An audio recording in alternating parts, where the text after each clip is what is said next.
تاری حەجی ماڵئاوایی پێغەمبەر صلی الله عليه وسلم.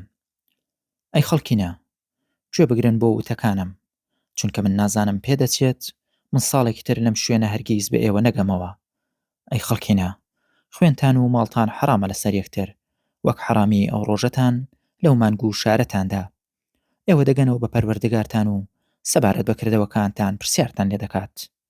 ئەوە تا من پێم گەیاندوون، هەر کەسێ سپاردەیەکی لەلایە با بیژێڕێتەوە بۆ خاوەنەکەی. ئاگادار بن، هەموو ئەو شتانەی سەردەمی نەفامی ئەوە تا کردومەتە ژێر هەردووک پێکانمەوە. هەموو خوێنەکانی ئەو سەردەمە لە ژێر پێم دادەنێم. یەکەم خوێنیش دەیخەمە ژێر پێم، خوێنی کوڕی ڕەبیعەی کوڕی حارسی کوڕی عەبدولموتەلیبە کە شیرەخۆرە بوو لە بەنی سەعەددا. هوزەیل کوشتیان و هەموو سووەکانی سەردەمی نەفامی هەمووی لە ژێر پێمدایە. پاشان ئەی خەڵکینە، شەیتان بێهیوا بووە لەوەی بۆ هەتایە لەم شارەدا بپەرسترێت، بەڵام ڕازیە جگە لە پەرستن گوێڕایەڵی بکرێت لەو گوناهانەی کە ئێوە بەکەمی دەزانن. چاوەریابن، زیان بە عینەکەتان نەگەیەنن. ئەی خەڵکینە، دواخستن و گۆڕینی مانگە حرامەکان ڕۆچوونە لە بێ باوەڕیدا. ئەوانەی پێگومڕا دەکرا ساڵێک هەڵاڵیان دەکرد و ساڵێک حرام، بۆ ئەوەی هاوتابێت لەگەڵ حرامکراوەکانی خوددا و ئەوەی خوددا حرامی کردووە حەڵاڵی بکەن و ئەویش حەڵاڵی کردووە حرامی بکەن. و زەمانیش هەروەک خۆی دەسوڕێتەوە لەو ڕۆژەوە کە ئاسمان و زەویەکان تێیدا دروست کراوە.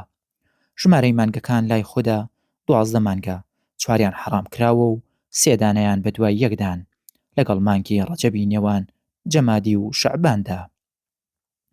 لەخوا بترسن سەبارەت بە هاوسەرەکانتان، ئەوان خوددا بە ئەمانەت سپاردوونی بە ئێوە، بە فەرمانی خوددا داوێنی ئەوانتان بۆ حەڵاڵ کراوە. مافتان لەسەریان ئەوەیە کە ڕێگە نەدەن هیچ کەسێک بێتە سەر جێگەکانتان. ئەگەر واشیان کرد بۆتان هەیە بە لێدانێکی بێزیان و هێواش لێیان بدەن. و ئەوانیش مافیان لەسەرتان ئەوەیە ڕۆزی و جلوبەرگیان بۆ دابین بکەن بە گوێرەی تواناتان. و من ئەوم لە نێوانتاندا جێهێشتووە، ئەگەر ئێوە دەستی پێوە بگرن هەرگیز گومڕا نابن. ئەوەش کتێبەکەی خوددا و سونەتەکانی منە. ئەو دوانە لە یەکتر جودا نابنەوە تا دەگەنەوە بە من لە حەوزی کەوسەردا. خەڵکینە، گوێ بۆ وتەکانم بگرن و لی تێبگەن.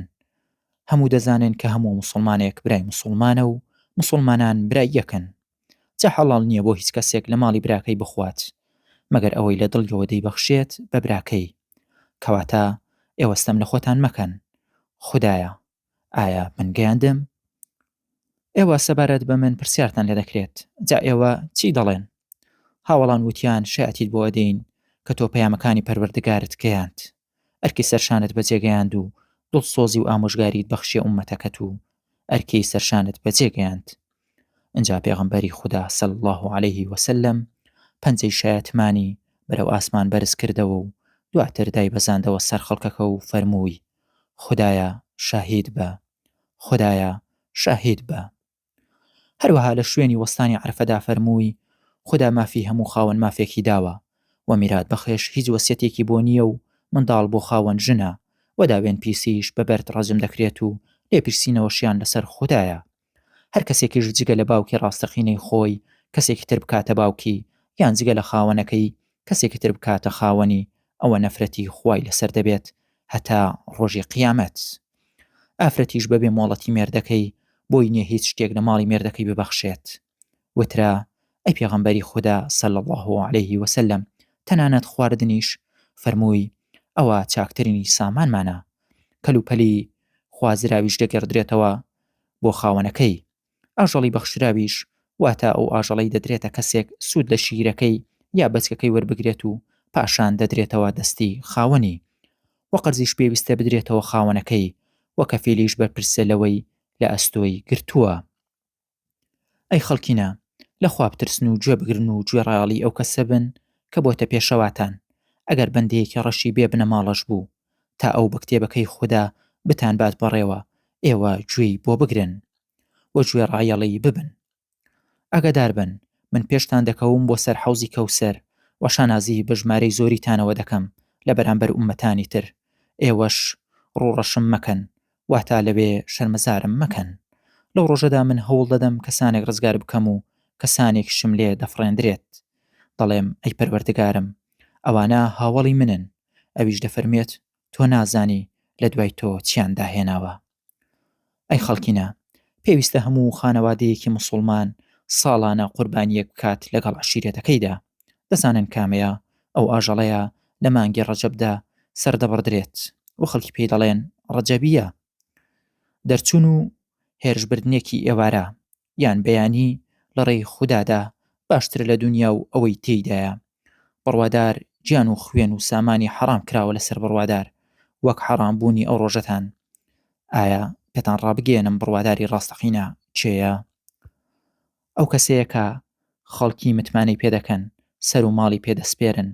مسڵمانی ڕاستەقینە ئەو کەسەیە کە مسڵمانان لە دەست و زمانی پارێزراو بن.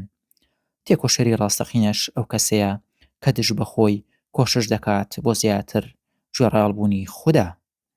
کۆچکاری ڕاستەقینە ئەوەیە کە کۆچی لە گوناه و تاوانەکانی کردووە. وا دیارە لەو ڕۆژەدا پێغەمبەر صلی الله عليه وسلم پچڕ وتاری بۆ مسڵمانان داوە و لە بەشێکی وتارەکەیدا دەفەرمێت هەر کەسێک دوو نەعلی نییە با دوو خۆف بکاتە پێی و هەر کەسێک پشتەماڵی نییە با سیڕواڵ واتە شەڕواڵ لەبەر بکات. باشترین دوعا دوعای ڕۆژی عەرەفەیە و چاکترین وتش ئەوەی من و سەرجەم پێغەمبەرانی پێش من لە دوای نیوەڕۆ و ئێوارەی عەرەفەدا وتویانە ئەوەیە کە بڵێن لا إله إلا الله وحده لا شريك له له الملك وله الحمد وهو على كل شيء قدير.